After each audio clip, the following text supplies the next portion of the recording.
1 Samuel അദ്ധ്യായം 9. Saul സാമുവേലിൻ്റെ അടുക്കൽ. ബെഞ്ചമിൻ ഗോത്രജ്ഞനായ കിഷ് എന്നൊരാളുണ്ടായിരുന്നു. അവൻ അബിയേലിൻ്റെ മകനായിരുന്നു. അബിയേൽ സെരോറിൻ്റെയും സെരോർ ബെക്കോറാത്തിൻ്റെയും ബെക്കോറാത്ത് അഫിയായുടെയും പുത്രനായിരുന്നു. അഫിയ ബെഞ്ചമിൻ ഗോത്രക്കാരനും ധനികനുമായിരുന്നു. കിഷിന് സാവൂൾ എന്നൊരു പുത്രനുണ്ടായിരുന്നു. അവനേക്കാൾ കോമളനായി ഇസ്രായേലിൽ മറ്റാരുമില്ലായിരുന്നു. അവൻ്റെ തോളപ്പം ഉയരമുള്ള ആരുമുണ്ടായിരുന്നില്ല. ഒരിക്കൽ സാവൂളിൻ്റെ പിതാവായ കിഷിൻ്റെ കഴുതകൾ കാണാതായി. അവൻ സാവൂളിനോട് പറഞ്ഞു, ഒരു വൃത്തിനെയും കൂട്ടി കഴുതകളെ അന്വേഷിക്കുക. അവർ എഫ്രായിം മലനാട്ടിലും ഷലീഷ ദേശത്തും അന്വേഷിച്ചു, കണ്ടെത്തിയില്ല. ഷാലിം ദേശത്തും തിരക്കി, അവിടെയും ഇല്ലായിരുന്നു. അനന്തരം ബെഞ്ചമിൻ്റെ നാട്ടിൽ അന്വേഷിച്ചു, കണ്ടെത്തിയില്ല. സൂഫിൻ്റെ ദേശത്തെത്തിയപ്പോൾ സാവൂൾ വൃത്തിനോട് പറഞ്ഞു, നമുക്ക് തിരികെ പോകാം, അല്ലെങ്കിൽ പിതാവ് കഴുതകളുടെ കാര്യം വിട്ട് നമ്മെപ്പറ്റി ആകുലചിത്തനാകും. ഭൃത്യൻ പറഞ്ഞു, ഈ പട്ടണത്തിൽ വളരെ പ്രശസ്തനായ ഒരു ദൈവപുരുഷനുണ്ട്. അവൻ പറയുന്നതെല്ലാം അതുപോലെ സംഭവിക്കും. നമുക്ക് അങ്ങോട്ട് പോകാം. ഒരു പക്ഷേ നമ്മുടെ കാര്യം സാധിക്കുന്നതിനുള്ള മാർഗം അവൻ കാണിച്ചു തരും. സാവൂൾ അവനോട് ചോദിച്ചു, നമ്മൾ ചെല്ലുമ്പോൾ എന്താണ് അവന് കൊടുക്കുക? നമ്മുടെ കയ്യിലുണ്ടായിരുന്ന ഭക്ഷണ സാധനങ്ങൾ തീർന്നുപോയി. അവന് കൊടുക്കാൻ ഒന്നും നമ്മുടെ കയ്യിലില്ലല്ലോ. ഭൃത്യൻ പറഞ്ഞു, എൻ്റെ കയ്യിൽ 1/4 ഷെക്കൽ വെള്ളിയുണ്ട്, അത് അവന് കൊടുക്കാം. നമ്മുടെ കഴുതകളെ എവിടെ കണ്ടെത്താനാകുമെന്ന് അവൻ പറഞ്ഞു തരും. പണ്ട് ഇസ്രായേലിൽ ഒരുവൻ ദൈവഹിതം ആരായാൻ പോകുമ്പോൾ നമുക്ക് ദീർഘദർശിയുടെ അടുത്ത് പോകാമെന്ന് പറഞ്ഞിരുന്നു. പ്രവാചകൻ അക്കാലത്ത് ദീർഘദർശി എന്നാണ് വിളിക്കപ്പെട്ടിരുന്നത്. കൊള്ളാം, നമുക്ക് പോകാം, സാവൂൾ പറഞ്ഞു. അവർ ദൈവപുരുഷൻ താമസിക്കുന്ന പട്ടണത്തിലേക്ക് പോയി. അവർ പട്ടണത്തിലേക്കുള്ള കയറ്റം കയറുമ്പോൾ വെള്ളം കോരാൻ വന്ന യുവതികളോട് ചോദിച്ചു, ദീർഘദർശി ഇവിടെ എങ്ങാനുമുണ്ടോ? ഉണ്ട്, അവർ പറഞ്ഞു. അതാ നിങ്ങളുടെ മുമ്പിൽ പോകുന്നു, വേഗം ചെല്ലുവിൻ. അവനിപ്പോൾ പട്ടണത്തിൽ വന്നതേയുള്ളൂ. ഇന്ന് മലമുകളിൽ ജനങ്ങൾക്ക് ഒരു ബലി സമർപ്പിക്കാനുണ്ട്.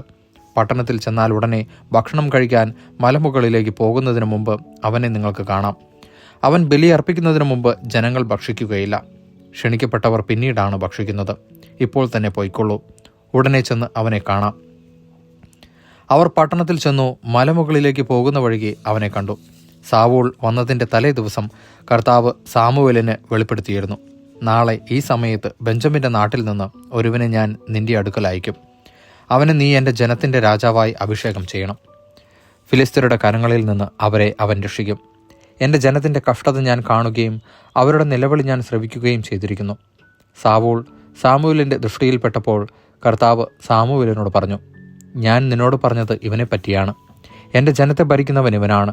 സാവൂൾ പട്ടണവാതിൽക്കൽ വെച്ച് സാമുവേലിനെ സമീപിച്ച് ചോദിച്ചു, ദീർഘദർശിയുടെ ഭവനം എവിടെയാണെന്ന് കാണിച്ചു തരാമോ? സാമുവേൽ പറഞ്ഞു, ഞാൻ തന്നെയാണവൻ. മലമുകളിലേക്ക് എൻ്റെ മുൻപേ നടന്നുകൊള്ളുക. ഇന്ന് എൻ്റെ കൂടെ ഭക്ഷണം കഴിക്കണം. പ്രഭാതത്തിൽ മടങ്ങിപ്പോകാം. അപ്പോൾ നിങ്ങൾക്ക് ആവശ്യമുള്ളത് പറഞ്ഞു തരാം. 3 ദിവസം മുമ്പ് കാണാതായ കഴുതകളെക്കുറിച്ച് ആകുലചിത്തനാകേണ്ട, അവയെ കണ്ടുകിട്ടിയിരിക്കുന്നു. ഇസ്രായേലിൽ അഭികാമ്യമായതെല്ലാം ആർക്കുള്ളതാണ്? നിനക്കും നിന്റെ പിതൃഭവനത്തിലുള്ളവർക്കും അല്ലയോ? സാവൂൾ പ്രതിവചിച്ചു, ഇസ്രായേൽ ഗോത്രങ്ങളിൽ ഏറ്റവും ചെറിയ ബെഞ്ചമിൻ ഗോത്രത്തിൽപ്പെട്ടവനല്ലേ ഞാൻ? അതിൽ തന്നെ ഏറ്റവും എളിയ കുടുംബമല്ലേ എൻ്റേത്? പിന്നെ എന്തുകൊണ്ടാണ് എന്നോടിങ്ങനെ അങ്ങ് സംസാരിക്കുന്നത്? അനന്തരം സാമുവേൽ അവരെ ഭക്ഷണശാലയിലേക്ക് കൂട്ടിക്കൊണ്ടുപോയി. 30ഓളം വരുന്ന അതിഥികളുടെ ഇടയിൽ പ്രമുഖ സ്ഥാനത്തിരുത്തി. പാചകനോട് അവൻ പറഞ്ഞു, ഞാൻ നിന്നോട് എടുത്തു വയ്ക്കാൻ പറഞ്ഞ ഭാഗം കൊണ്ടുവരിക. പാചകൻ 1/4 കുറക് കൊണ്ടുവന്ന് സാവൂളിന് വിളമ്പി. സാമുവേൽ പറഞ്ഞു, നിനക്ക് വേണ്ടി മാറ്റി വെച്ചിരുന്നതാണ്. ഭക്ഷിച്ചാലും വിരുന്നുകാരോടത്ത് ഭക്ഷിക്കുന്നതിന് നിനക്ക് വേണ്ടി സൂക്ഷിച്ചു വെച്ചിരുന്നതാണ്. അന്ന് സാവൂൾ സാമുവേലിനോട് ഒത്തു ഭക്ഷിച്ചു. അവർ മലമുകളിൽ നിന്നിറങ്ങി പട്ടണത്തിലെത്തി. വീടിൻ്റെ മുകൾ തട്ടിൽ കിടക്ക തയ്യാറാക്കിയിരുന്നു. സാവൂൾ അവിടെ കിടന്നുറങ്ങി. സാവൂൾ അഭിഷിക്തനാകുന്നു. പ്രഭാതമായപ്പോൾ സാമുവേൽ വീടിൻ്റെ മുകൾ തട്ടിൽ ചെന്ന് സാവൂളിനെ വിളിച്ചു, എഴുന്നേൽക്കുക, നീ പോകേണ്ട വഴി ഞാൻ കാണിച്ചു തരാം. സാവൂൾ എഴുന്നേറ്റ് അവനോട് കൂടെ വഴിയിലേക്കിറങ്ങി. നഗരപ്രാന്തത്തിലെത്തിയപ്പോൾ സാമുവേൽ സാവൂളിനോട് പറഞ്ഞു, ഭൃത്യനോട് മുൻപേ പൊയ്ക്കൊള്ളുവാൻ പറയുക. അവൻ പോയി കഴിയുമ്പോൾ 1 നിമിഷം ഇവിടെ നിൽക്കുക. അപ്പോൾ ദൈവത്തിൻ്റെ വചനം ഞാൻ നിന്നോട് പറയാം. ദൈവവചനമാണ് നാം കേട്ടത്.